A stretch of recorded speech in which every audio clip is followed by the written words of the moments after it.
விடுதலை பயண புத்தகம் அதிகாரம் 39. குருக்களுக்கான உடைகள் செய்தல். நீலம், கருஞ்சிவப்பு, சிவப்பு நிற துகிலால் நெய்த மெல்லிய ஆடைகள் தூய தல திருப்பணிக்காக செய்யப்பட்டன.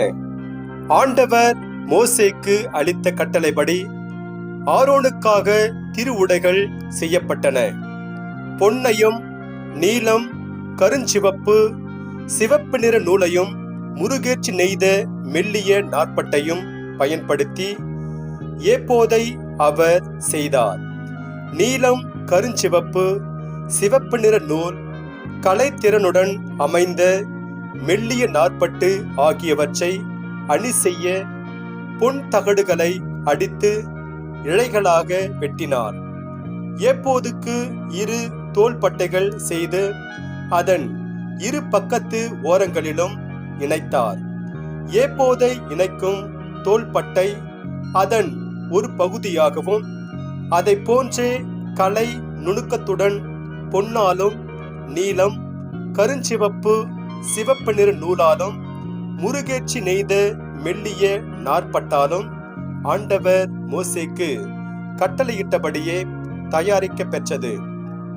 12 மணிக்கற்களுக்கு மெருகேற்றி அவற்றை பொன்னிழை மின்புலத்தில் பதித்தனர்.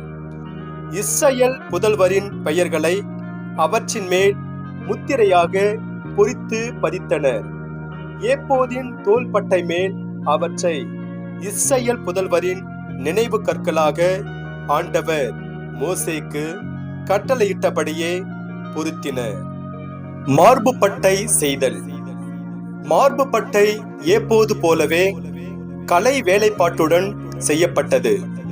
அது பொன்னாலும் நீலம், கருஞ்சிவப்பு, சிவப்பு நிற நூலாலும் முருகேற்றி நெய்த மெல்லிய நாற்பட்டாலும் செய்யப்பட்டிருந்தது. மார்பு பட்டை 1 சாண் நீளம், 1 சாண் அகலம் என்று சதுர வடிவமானதாயும் 2ஆக மடிந்ததாயும் அமைந்தது. அதன் மேல் கற்களை 4 வரிசையாக பதித்தனர். முதல் வரிசையில் பதுமராகம், புட்பராகம், மரகதம், 2ஆம் வரிசையில் மாணிக்கம், நீலமணி, வைரம், 3ஆம் வரிசையில் கெம்பு, வைடூரியம், செவ்வந்திக்கல், 4ஆம் வரிசையில் படிக பச்சை, கோமேதகம், கடல் வனக்கல் இவையாவும் பொன்னிழை பின்புலத்தில் பதிக்கப்பட்டன. இந்த கற்கள் இஸ்ரவேல் புதல்வர் பெயர்களுக்கேற்ப 12 பெயர்களை கொண்டிருந்தன. அவை ஒவ்வொன்றிலும் ஒரு பெயர் வீதம். 12 பெயர்களும் முத்திரை பொறிப்பது போல் வெட்டப்பட்டன. மார்பு பட்டை மேல் பொருத்துவதற்காக பின்னல் வேலைப்பாட்டுடன் அமைந்த சங்கிலிகளை பசும் பொன்னால் செய்தனர். மேலும் பொன் பதக்கங்கள் 2, பொன் வளையங்கள் 2 செய்தனர். பின்னர் அந்த 2 வளையங்களை மார்பு பட்டையின் 2 மூலைகளிலும் பொருத்தி 2 பொன் சங்கிலிகளையும் மார்பு பட்டையின் மூலைகளிலுள்ள 2 வளையங்களில் மாட்டினர். சங்கிலிகளின் மற்ற 2 முனைகளையும் 2 பதக்கங்களில் மாட்டினர். இவற்றை ஏப்போதின் தோள்பட்டையோடு அதன் முன்புறமாய் பொருத்தினர். 2 பொன் வளையங்கள் செய்து அவற்றை மார்பு பட்டையின் 2 விளிம்புகளில் உட்புற ஓரங்களில் ஏப்போதை அடுத்து இணைத்தனர்.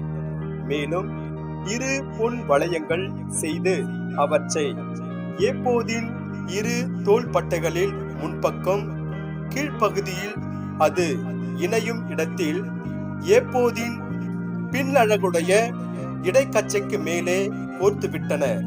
பின்னர் மார்பு பட்டையில் வளையங்களை ஏப்போதின் வளையங்களுடன் நீல நாடாவால் இணைத்தனர்.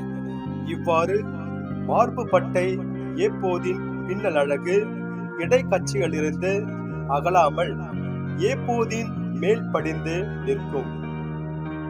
இதுவும் ஆண்டவர் மோசேக்கு கட்டளையிட்டபடியே செய்யப்பட்டது. குருக்களுக்கான பிற உடைகள் செய்தல்.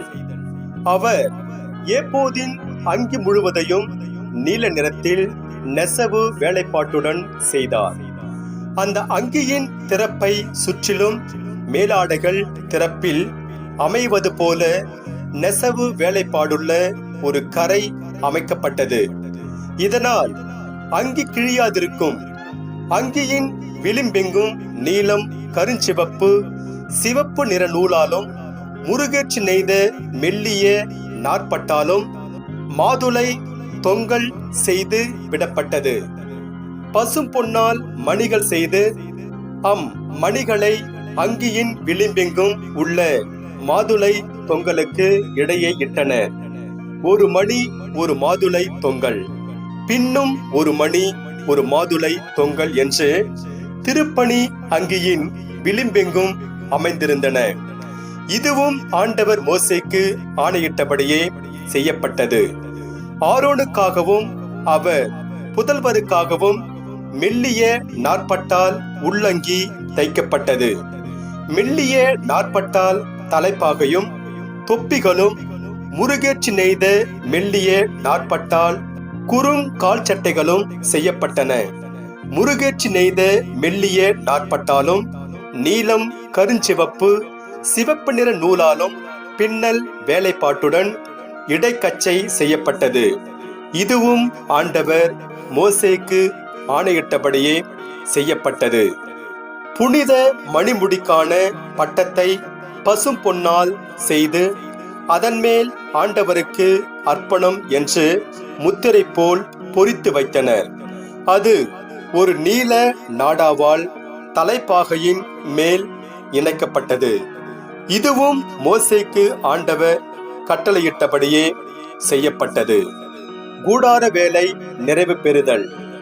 சந்திப்பு கூடாரத்தின் திரு உறைவிட வேலையெல்லாம் முடிவடைந்தது. ஆண்டவர் மோசேக்கு கட்டளையிட்டவாறே இஸ்ரவேல் மக்கள் செய்து முடித்திருந்தனர்.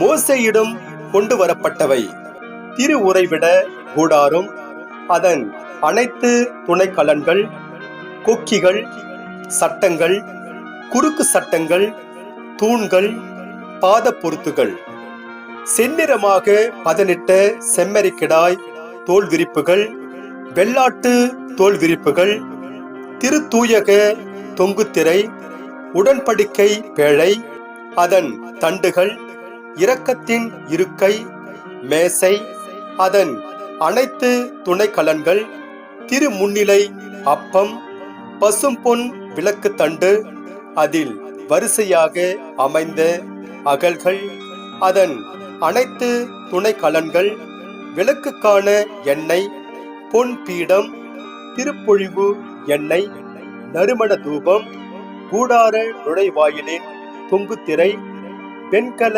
பலிப்பீடம், அதன் வெண்கல வலைப்பின்னல், அதன் தண்டுகள், அதன் அனைத்து துணைக்கலன்கள், நீர்த்தொட்டி, அதன் ஆதாரம், முற்றத்தின் தொங்குத்திரைகள், அதன் தூண்கள், பாத பொருத்துகள், முற்றத்தின் நுழைவாயிலுக்கான தொங்குத்திரை, பூண்கள், முளைகள், சந்திப்பு கூடாரத்தின் திரு உறைவிட திருப்பணிக்கு தேவையான அனைத்து துணைக்கலன்கள், தூயகத்தில் பணிபுரிவதற்கான அழகுற பின்னப்பட்ட உடைகள், குருவாகிய ஆரோனுக்கும் அவள் புதல்வருக்கும் குருத்துவ பணி புரிவதற்கான திரு உடைகள் ஆகியவை. ஆண்டவர் மோசேக்கு கட்டளையிட்டபடி இஸ்ரவேல் மக்கள் எல்லா வேலைகளையும் நுணுக்கமாக செய்து முடித்திருந்தனர். மோசே எல்லா வேலைகளையும் பார்வையிட்டார்.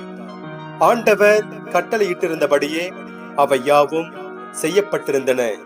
மோசே அவர்களுக்கு ஆசி வழங்கினார்.